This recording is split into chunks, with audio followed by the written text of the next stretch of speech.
Welcome to the breakout session on continuity of learning in Texas, what we learned from blended and personalized learning schools. We're so excited to be here today and present the things that we've learned, to start a conversation with y'all and understand kind of your practices and your questions and learn together. Whoops, here we go. So what we want to do is just take a few minutes to introduce ourselves, or to have you all introduce yourselves, just so we can kind of speak to the audience that we know we have. If you could take just a minute and write in the chat box who you are, what your role is, what your title is, maybe one of the things that you hope to gain from the session here today. I think that would help us so that when we are speaking and having a conversation together, we have a sense of who our audience is. So just take a second to add that into the chat.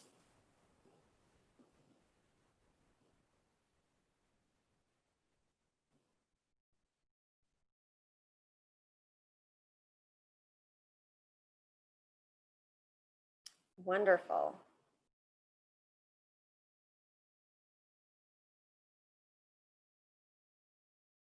Ashfall in the backyard. Yep. I used to live in California. The fires are difficult.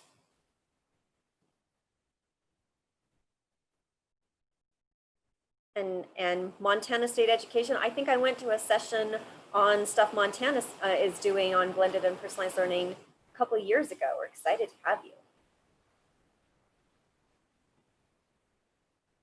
Wonderful.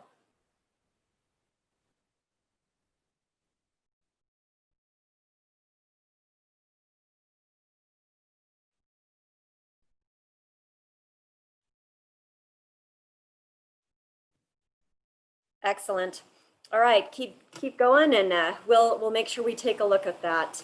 Thank you so much for sharing who you are and some of the reasons why you might be here.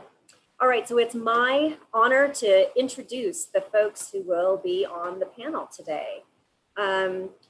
Very briefly, we'll just to norm on what the next part will be. We'll have some introductions and norming on key terms. We'll then have a brief panel discussion, really kind of getting a sense from the experts here on how they use what they learned from blended and personalized learning to pivot this year as well as the end of last year, and how they're taking blended and personalized learning into the future. We'll have breakout rooms where we really focus on some deep dives into some smaller topics that you'll have a chance to go to. And then we'll close with a larger group reflection. The key objectives, I won't read this to you, but this is just basically what you saw when you signed up for this session. This is the end goal of what we're trying to do here. So very briefly, I'm Dr. Heather Greenhall Spencer. I'm a professor at Texas Tech University. I focus on a number of things, but I was the chair of the Blended and Personalized Learning program. I still sit in that program. I'm now also the associate chair of the larger department. But this has been a love of mine, blended and personalized learning, for a number of years. It fits so well with student choice models, with innovation models, so I'm happy to be a part of this. Dr. Kellie Wilks is the Chief Technology Officer in Ector County ISD. She's also a fabulous force to be reckoned with when we're talking about issues of technology and innovation. Lauren Tavarez is also at Ector County ISD, and she is the Director of Instructional Technology and also does a lot to run the blended and personalized learning programs that they have in Ector County ISD.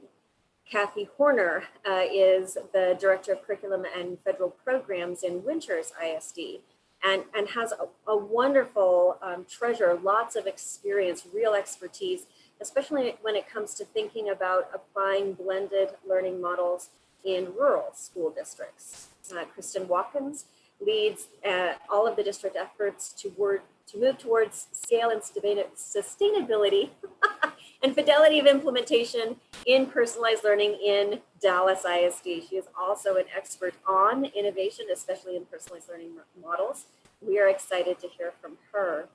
Andrew Hodge is the Director of Innovation and Instructional Models at the Texas Education Agency. He has a lot of experience and expertise really focusing on this from a policy standpoint, from a larger standpoint. We're excited to have him on the team.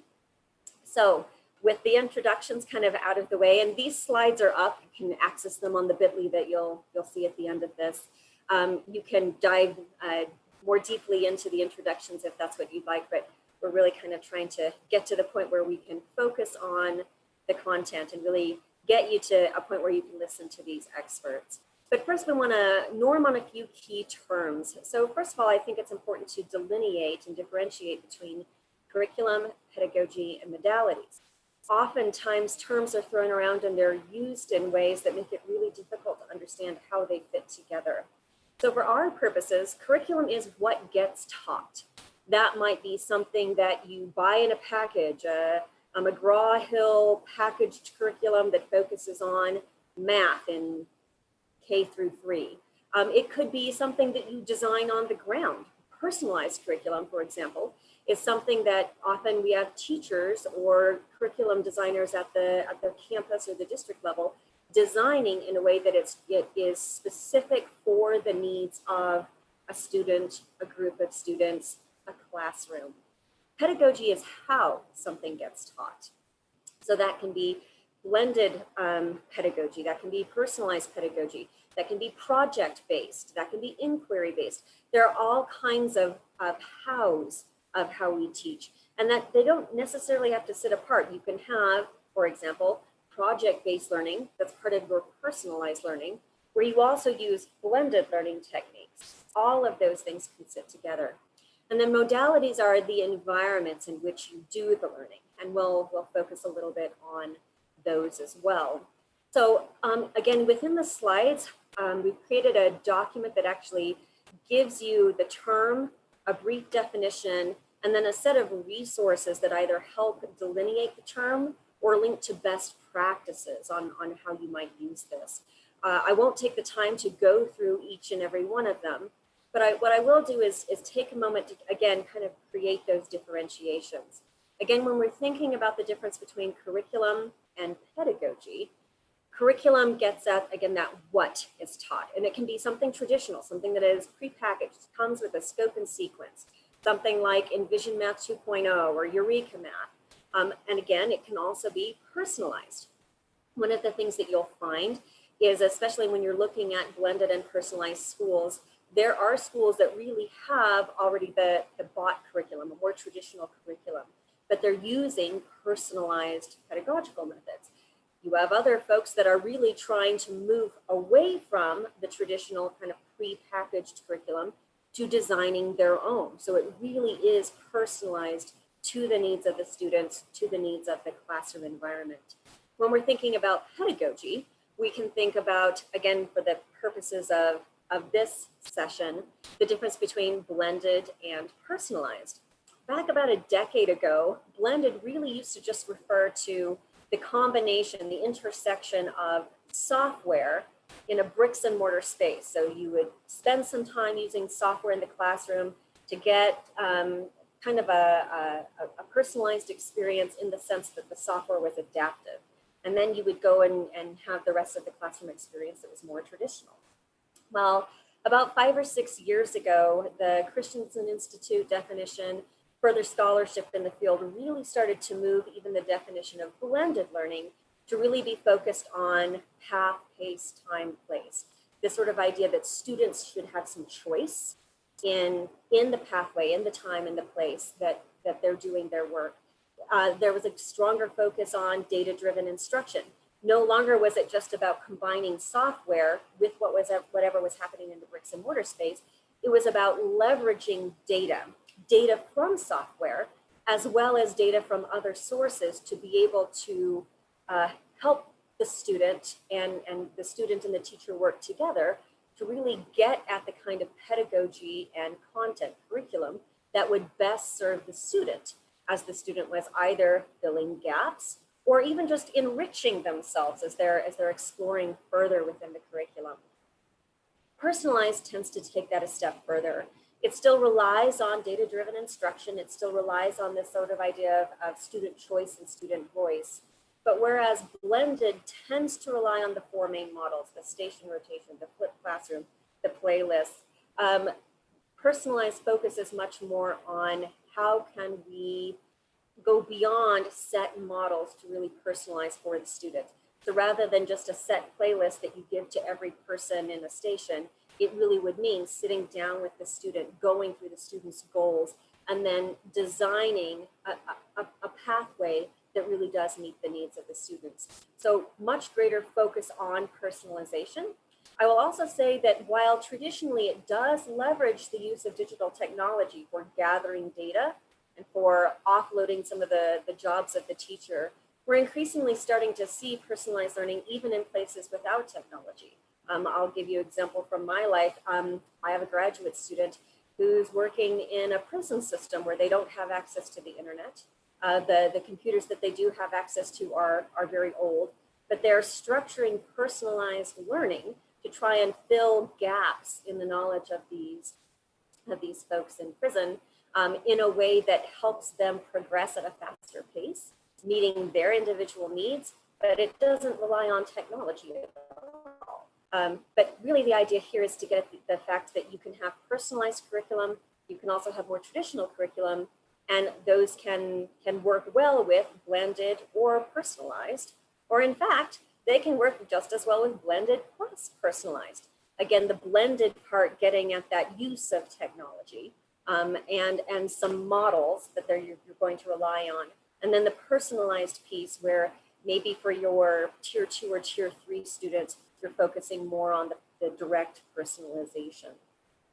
And that's different from modalities. Modalities, again, remember, is kind of where the learning takes place. So it can take place in brick and mortar classroom, the traditional classroom space. It can take place online. It can take place fully online. When you're in an online space, you can think of the asynchronous option where students are given assignments and they're given deadlines, and they do have to meet the deadline, but otherwise they can kind of do the assignment on their own schedule. Or there are synchronous sessions where you meet like we are now. There's a specific time, a specific space via Zoom where we're meeting together, we're talking in real time, we're interacting in real time.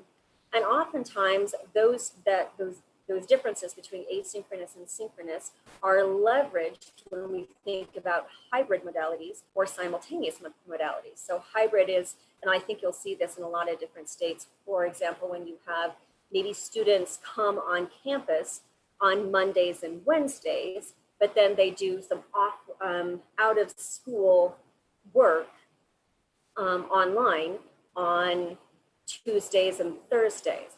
And because the teacher is so busy with the students, there isn't this sense of it being synchronous, it's usually asynchronous.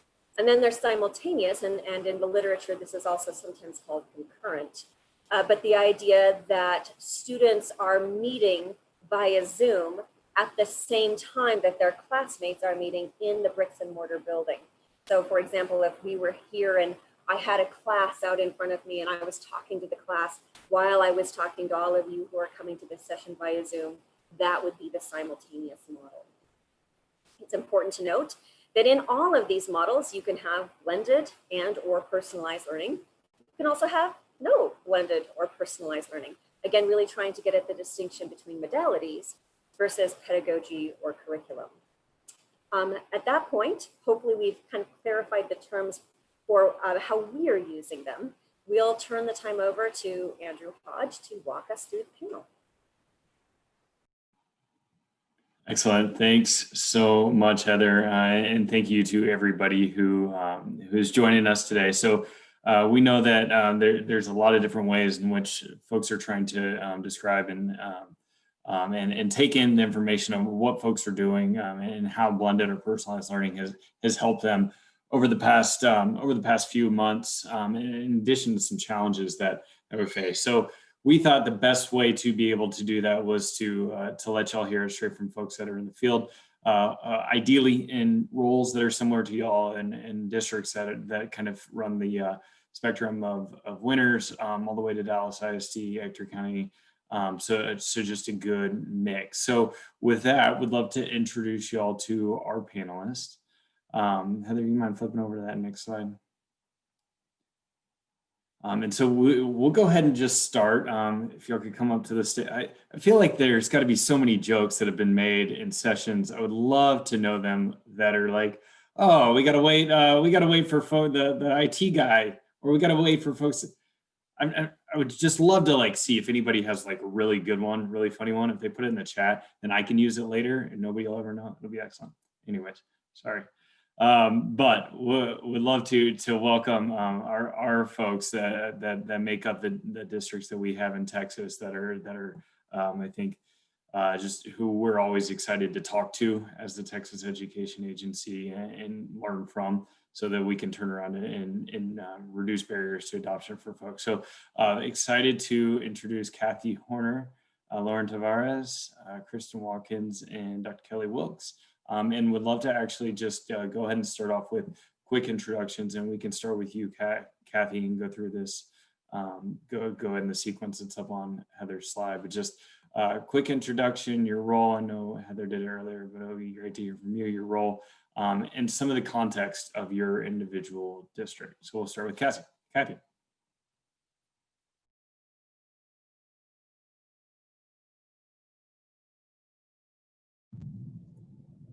Good afternoon, everyone.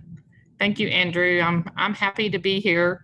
I may disappear if the ice gets worse. I'm in a barn out in the country because we don't have school today. So I may or may not stay on here. So I'll try my best. May have to move around a little bit. So if you see me moving, don't get worried.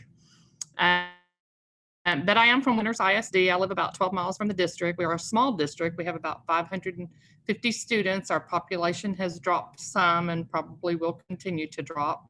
We don't have a lot of industry. Agriculture is obviously our best industry that we have at this point. We do have a few businesses in town, but we rely heavily on agriculture industry, and thus we partner a lot with our students, with our community, with our families to do the best we can to prepare them for the world challenges. And that's the best introduction I know to give to Winters. And I am the director of curriculum and also the federal programs. As with all school districts, we wear a lot of hats.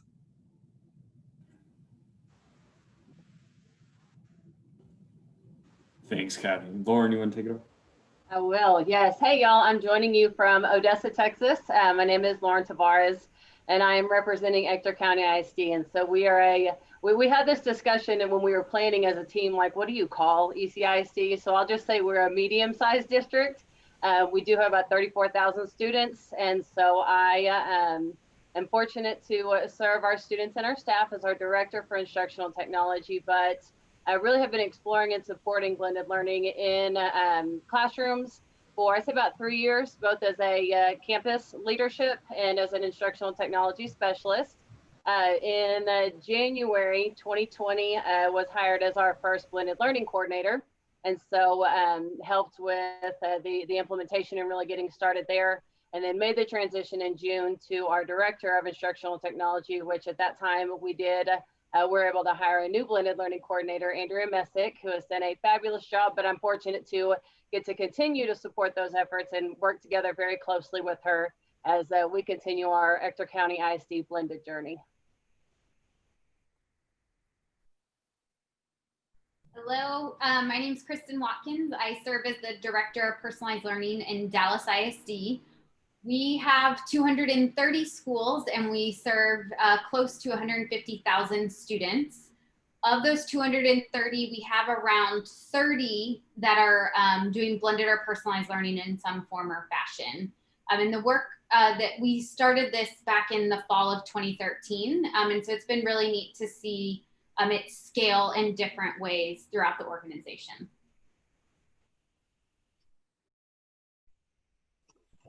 Hello, I'm Kellie Wilks. I'm with Ector County ISD as well. 34,000 students last year. We've lost a couple this year, so we're looking for about 2,000 kids to make up some funding challenges that we have this year. But we're blowing and going. We're staying ahead of the of the pack when it comes to solving problems and challenges that all school districts throughout the nation are experiencing this year.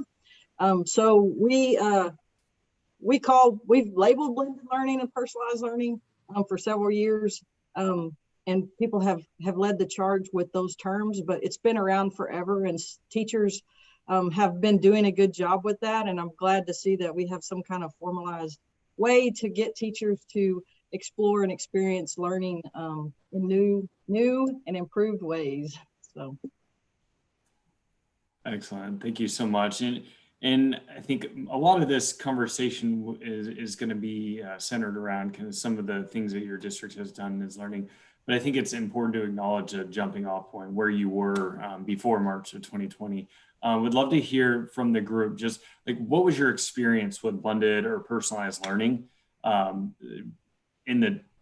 before the 1920 school year, during or before the 1920 school year? I'll speak. Basically, we were on a path to improve school districts and to improve our school district. And we just termed the word acceleration. So everything that we already had planned, we really amped up and organized well and started looking at funding sources and moving forward. We didn't hesitate. We started school August 12th. So we haven't stopped. It's all about our students and learning and giving them the best experience we possibly can.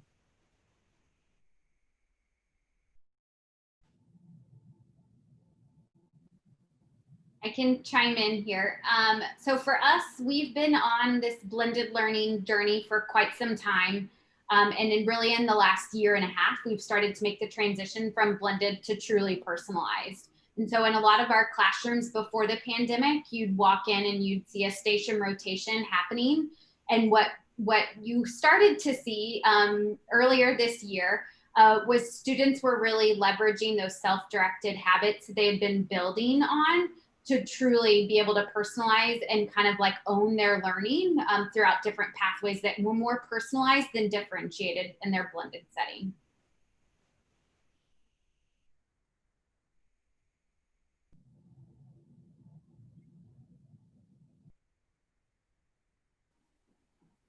I think for us at Winners at a small rural district, our process had started the year before the COVID impact happened to our district along with the rest of the world. But what really helped us is we became a part of the Math Innovation Zone grant.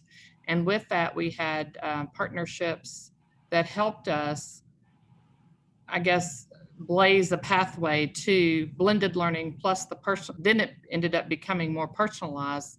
And that in itself is what helped us. Once the COVID hit, we were able to transition easier than a lot of the other smaller rural districts around us because we had had that experience. We had had partners that had come to our school district and worked with our teachers on a blended learning / personalized approach. So once they saw that model and they began doing it, then they could do that also with our students. So then when we went to the virtual learning, it wasn't near as big a deal.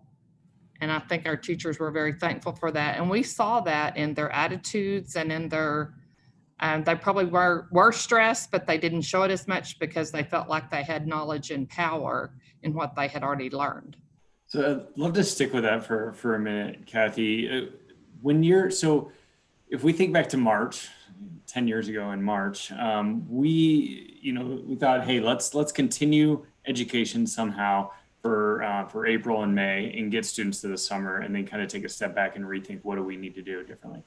I think all of us in the room realized that, hey, 2021 is coming and we need to do something different in order to support our students. So what was the first thing that you did, either in your role or in Winners ISD, when you realized that 2021 was going to be unlike anything we've ever seen? Well, at the time, I was the principal at the secondary campus. So my thought process then and planning direction was a little bit different than what it is now, because now I look, for the whole district. But at that point, my concern was, how are we going to do our CTE classes if we can't open school, when we normally do. You know, it's all those outside factors that I hadn't really thought about in the spring, because we just went ahead and did what we were doing, except we moved it to being the virtual platform. So we ended up purchasing Edgenuity, so that could be a platform for our CTE classes. But the very first thing I did was gathered everyone together, and we just had a brainstorming session about what do we have that's already in place, and what kind of plan do we need to have that we haven't already thought of. And for me, that was, and we involved community in that as well. We definitely involved our admin building and our school board members, because we felt like it was important for everyone to be on the same page. So if you're talking about the very first thing, that was it, was gathering focus groups and gathering people together and figuring out what we could do, because internet is a huge issue, or access to the internet is a huge issue in winters. Excellent. Thanks, Kathy. Would love to hear from other folks on the panel, the first things that you did whenever you realized 2021 was going to be a different learning environment. I'll kind of jump in there and echo what Kathy said, in that we really had to come together and identify what do we need and what are we lacking as far as providing an equitable experience for all of our students. So devices, internet connection for us also is a huge challenge. And so I'm just being very intentional and purposeful in each step along the way. Kathy, we're also a Math Innovation Zones district. And so we had that learning in place already that was able to continue. And so looking at what are the things that are working well in those classrooms for those students, and how can we support, what can we do to support our teachers, support our community, support our families that were connecting in a totally different way than they had ever connected before, but just being very purposeful in each step. And also as a team, just coming together and deciding who is going to do which piece.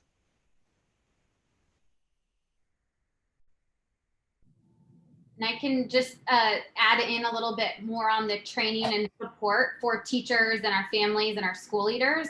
The week before spring break, I think it's actually might still be up on our whiteboard in the office, but we made a long list of all of the anticipated needs that we thought our school leaders were going to face, and helping them think about what they needed to reestablish in that structure. So like, how do I host a staff meeting? And then we also did that on the student level, where we literally drove a bunch of Chromebooks over to Panera across from our office, because we had to rethink through how we were going to teach our students how to connect to the Wi-Fi, because the habits that they had built were connecting to our district Wi-Fi. So those directions are very different. And so that was really, I think, helpful in slowing us down to make sure that we were not missing any of those steps.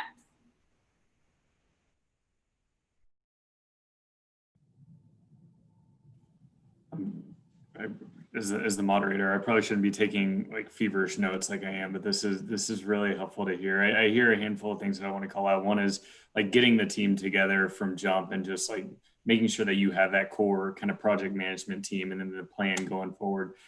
The other couple things that I heard is like, it wasn't about, hey, it's different, let's rethink how we're doing everything. It was actually like, let's figure out what we're doing well right now, and then how we can tweak that for the new environment, right? Like whether it's already having blended learning models, what does that look like if we make it fully virtual instruction? And then I think what Kristen mentioned, I think is super profound, which is like grounding in the experience of the student or teacher or district admin to like really actually walk through, empathize with like their experience, and then using that to backwards plan into what you're doing. So the sheer amount of things that you can do in moving to a fully virtual environment and using, you know, your learnings from blended learning model are seemingly endless or infinite maybe. But how did you actually prioritize what you needed to do first as a district?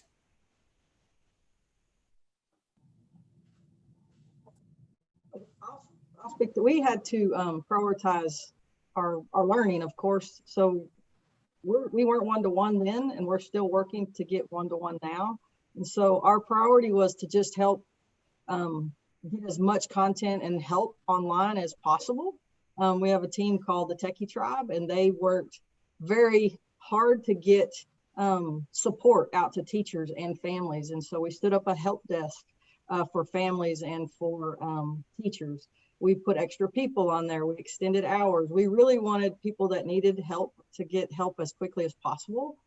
We also were able to stand up a website for resources for curriculum and instruction for parents as well as for teachers, because this online learning, the instructional technology team and technology team went into gear. They were ready for it, but a lot of our staff and families weren't ready. And so just the support for assistance during that time was so critical.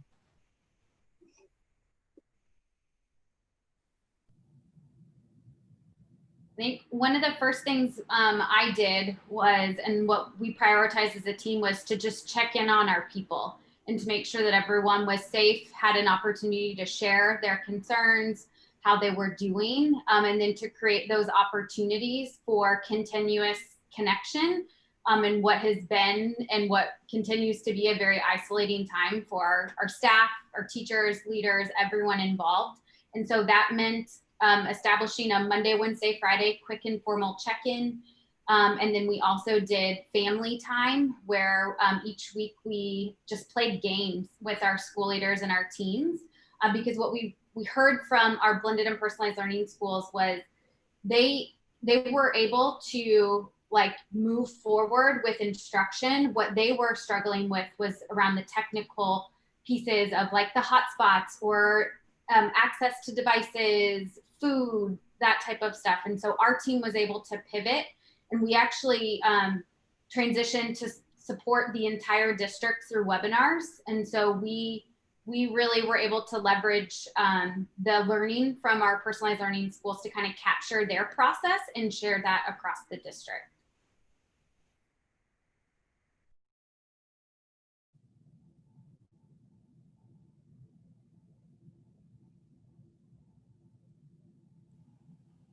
Andrew, if I could go back to the fall just for a second, because it's relative to what happened in the spring and then carried forward to this coming fall. So I'm talking about last fall. We had family nights, which are a little bit easier when you're in a rural district, but I think we can adapt anything. So maybe some of you in the larger districts could think of ways this might be helpful to you. But we started that to build community, because in winters, that had not happened in a long time. We have a lot of transitional teachers. So they come to winters and kind of get their foot in the door as alt certified, brand new, which we love having them, because then we can train them up. But then they leave us. And so we've been trying really hard to build community. So that's what we did a year ago this past fall, is we started having family/community nights. And we did just small groups, for us, a small group is a class size. So I know that's not for the rest of you, but that really helped us then. So by the time the following summer came and we were planning our transition to the fall, we were able to reach out to those folks that had really been a big part of our family nights in the fall and say, what help do you need? What support do you need? And our transportation folks, our food service folks, our paraprofessionals, everybody signed up to start taking food to families and making sure that there was no one that was doing without anything. So I loved what all of the rest of the panelists saying, is that you responded and listened to the needs of the community. And I think that is a huge part of what we do and what will make whatever we decide to do in the future successful, because they know we have their best interest at heart and we want the best student outcomes. And that all goes back to building those relationships with families and communities. Excellent. Thank you all very much. And some good questions in the chat. So I do want to call out, Maria, your question in the chat about parent and community support and making sure that you're bringing them along. There's also kind of a sub question there, which is about common barriers and challenges faced and improvements made based on those.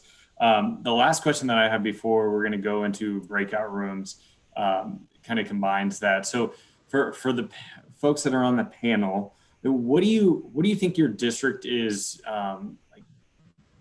take this one of two ways? Either one thing that you're doing well that you think would be helpful for other folks to hear. The other end of this question is what do you actually think is a challenge that you faced that you're gonna think more about, or you already have thought about, that you're gonna use to pivot moving forward?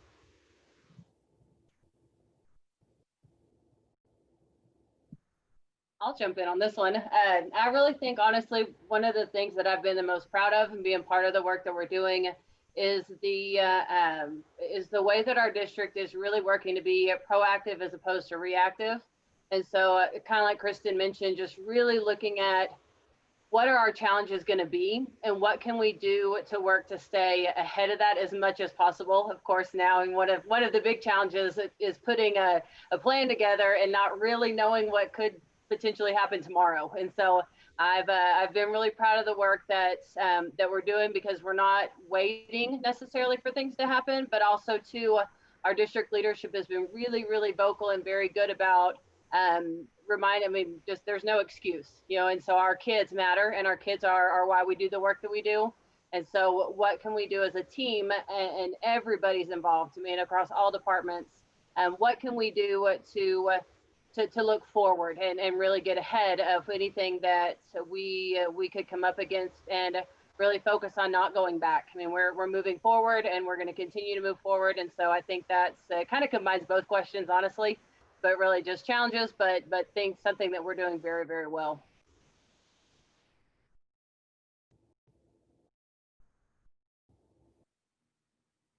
I think something that we are trying to continue to strengthen is allowing kids to have opportunities to truly be self-directed.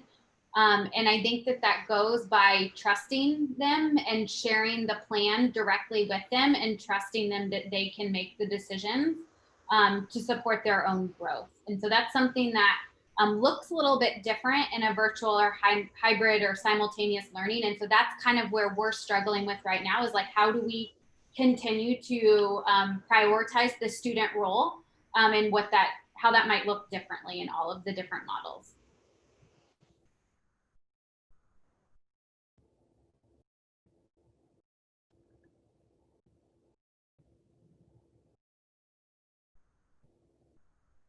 Okay, I'll say something that I think Winners does really well, is that we provide educational resources. We provide for our families and for the community. We encourage them to bring their students with them. Once a week in the evening, we host a gathering. So if they want whatever they want to learn about, we have adult ed, we have ESL classes, we have computer classes, we have a parent portal. So if they're struggling with getting on the parent portal and seeing what their students are doing, we have personnel there to help them with that.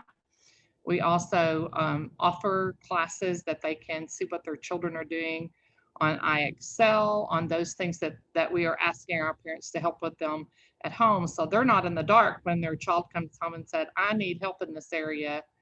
Then we're able to provide that support for them. If we have parents that aren't coming to those and need additional support, we don our mask, we put our I forgot, our district named our garb, and I can't remember now what it is, but they put that on and they go to their homes and sit out on the porch and work with them that way. So we think that's probably our best thing to do right now. Excellent. Thank you all very much. Okay, so I know that you always want more time with folks like our panelists, and we will get an opportunity later on to kind of reflect whole group and hopefully ask folks some questions. Right now, we're going to split to breakout rooms. Heather, do you want to give us a rundown of what to expect? Yes, just for the sake of time, I'm going to just randomly have you go into one of the 4 breakout rooms. The breakout rooms will only be about 15 minutes, and I'm just letting the panelists know this might take just a second for me to make sure you're in the right breakout room after I randomize you. Give me just 1 minute, and again, if you have not done this before, you'll get a notice that says like, join breakout room, and you have to click yes to be able to join the breakout room. Right, give me just a second.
All right, so it looks like a couple people have not joined. There we go.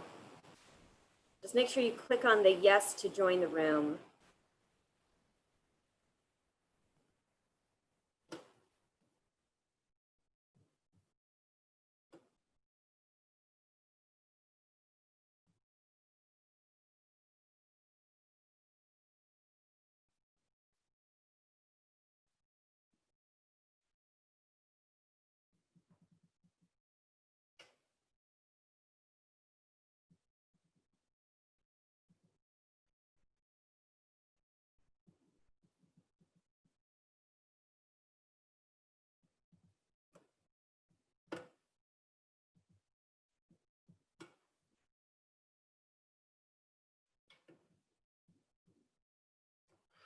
All right, so Joe, Stephanie, Becky, Samantha, anyone else in there?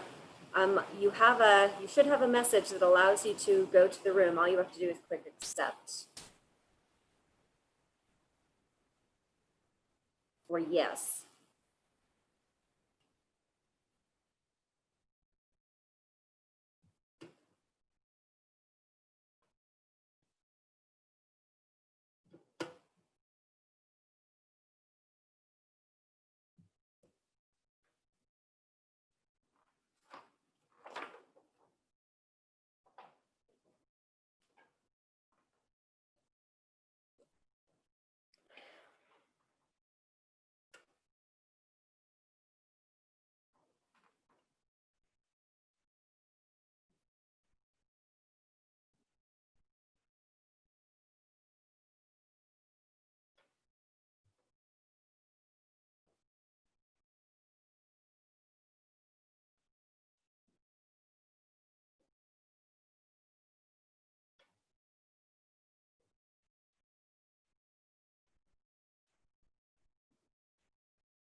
Joe, I can move you to room 3. Oh, you should be there. You should have something that says like yes to join. It might be like buried behind one of your windows, but you are currently assigned to room 3. Let's do this.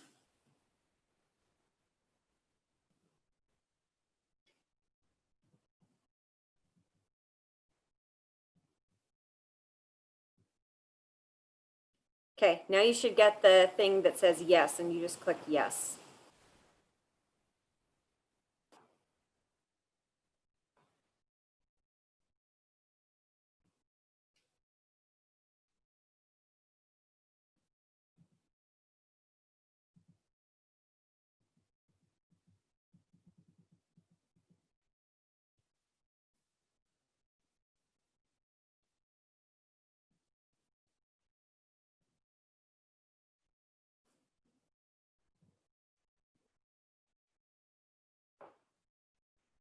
Okay, that's weird. You should have a message that asks you if you want to join. It might be buried like behind windows. You might have to like minimize to see it, if that makes sense.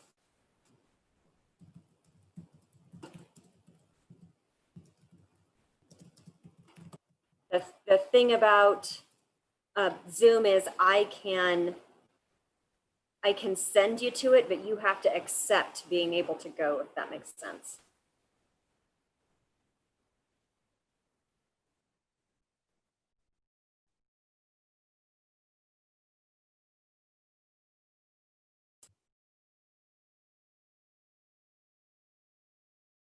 Weird. All right, let's see if there's anything else I can do.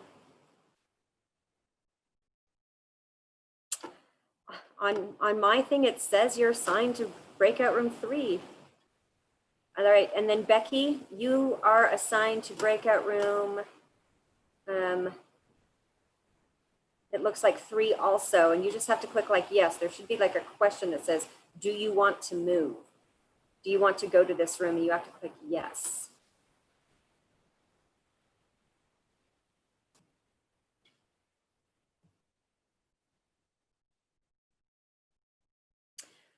Jim, for some reason, Joe, who is trying to get to room 3, cannot see that little pop-up that says, do you want to go to room 3? Can you? Yeah, I don't see it. Thank you for trying. Yeah, no, absolutely. Like from my perspective, I've assigned you to room 3, but usually what happens is a window pops up that says, you know, you're being asked to move to room 3. Click yes to move. So you actually have to click it. Right. Make you do it. If that makes But sense. I may have clicked later. So then what? I don't know. Usually that doesn't matter. Okay. I reduced it. I exited the full screen. Okay, so maybe what I'm going to try and move you to a different room and do whatever you need to, but then I'll move you again to room 3. That's the only thing I can think of to do here. So you'll do me a different room. I'll put yes, and then you'll move me. And then I'll move you to 3. Okay. Okay, let's try it. Did you get the thing? I don't have anything. Then I'm moving you back to room 3. Did you get anything there? Nope. Okay, maybe do you have pop-ups blocked? Is that a possibility?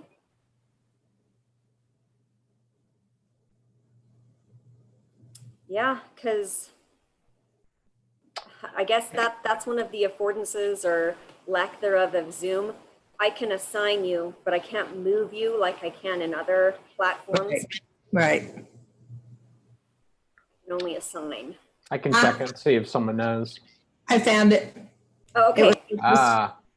Perfect. There we go. Okay.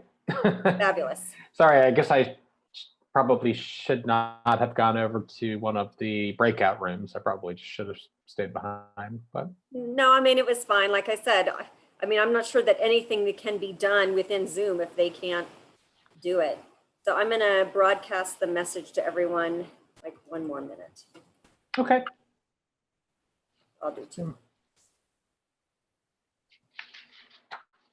Right?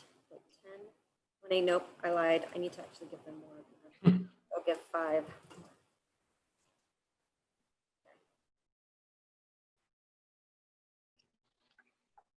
And then really we hope to just kind of do a quick closeout. I know that there's still that survey that we're all hoping they take at the end. Mm-hmm. Mm-hmm. Would you like any prompts for time or No, I'm trying to look pretty closely, and I'll say, yeah, Andrew's going to try and do the closing. I'm going to just try and look at the time and text him and be like, be done, be done. Okay. Great. That's good. How's the conference been going for you thus far?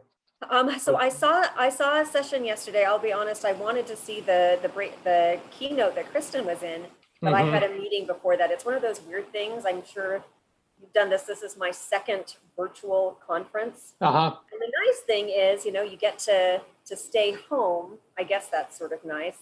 The problem is it means that I don't feel like I have an excuse to not go to other meetings. And so I feel like I'm going to fewer total sessions simply because I'm still in my space. So there's still that expectation that I go to all the normal meetings that I have. Whereas if I'm in San Antonio or Orlando or Palm Springs or whatever, there's the sort of sense of nobody expects you to be at your meeting. Right. Palm Springs. Yeah.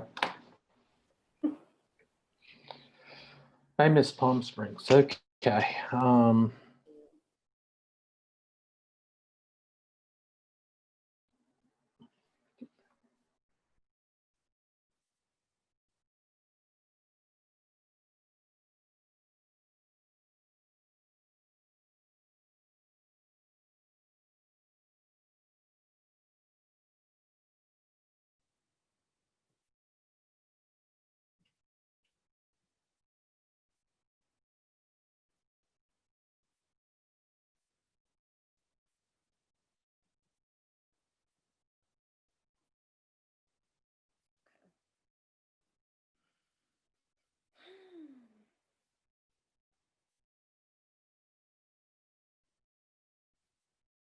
Have you liked the conference thus far?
Okay.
Never enough time, I know. Hopefully you had a fabulous conversation within your rooms. And Andrew, I'll leave it to you to kind of ask questions and help us close out. Yeah, so if we put us back in the room at the San Antonio Convention Center, we were just on at breakout tables that had probably like some silly putty and some sticky notes for us to be able to activate our brains. And we're coming back whole group now, and we can picture some of the panelists that are back up on the stage. But would love to hear kind of small group from the small groups if one of these questions. Is there anything that you heard in the small group that you want to bring back to the larger group to share out?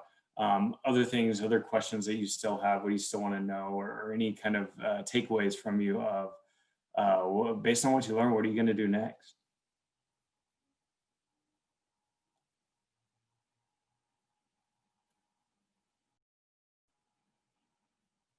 Feel free to come off mute and chat, or if you feel more comfortable, you can put kind of a reflection in the chat. But would love to, I also love to hear some recognize folks' some of voices. these faces. I know you all have done fabulous work. So yeah, please do feel free to share. Hopefully we're learning from you as well. So what have you guys learned? What are you going to do next? Well, I was really very excited when I had Kristen there in my breakout room. So I'm Maria Dickerson from El Paso, Texas. And I've attended her session also yesterday. It was very powerful. And right away, I met with my team in the afternoon, well, some of my facilitators, so we can discuss on our next phase. And of course, there's always room for improvement, right? We're all like learning as we're building this ship of distance learning. So I think just listening to her and also having some meaningful conversations really have led to, okay, this is the refinement process. So when I asked that question about refinement, because I do believe in long range planning and as early as possible. I think I found my answers in that session. So thank you very much for this wonderful session.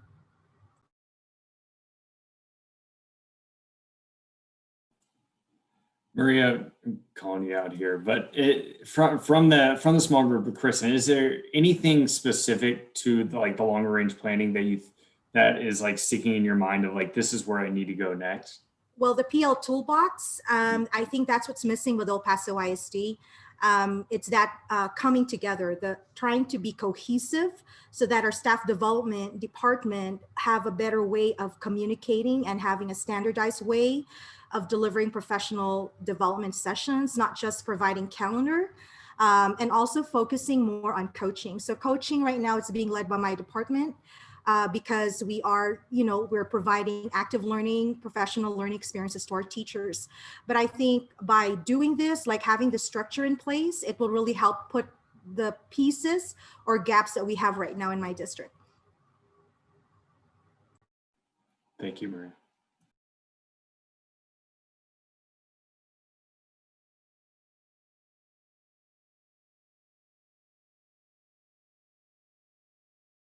I'll remind us that the session closes at 1:30. So maybe one more shout out, share out what you've learned. And then I'll also note that Jim has put the 1 minute survey that you can get to here because we would like your feedback. And I will also point out that we have a bit.ly for our slides, and you can get to all the slides that also have toolboxes, definitions, handouts linked within the slides. So just getting to these slides will get you access to all of the other stuff that we shared. So that's the bit.ly for this. Maybe one more share out. What have you guys learned? Anything else that you think this is what I'm going to do next with what I've learned today? Lots of good chats.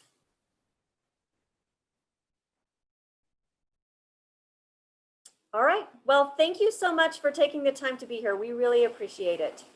Thank you so much.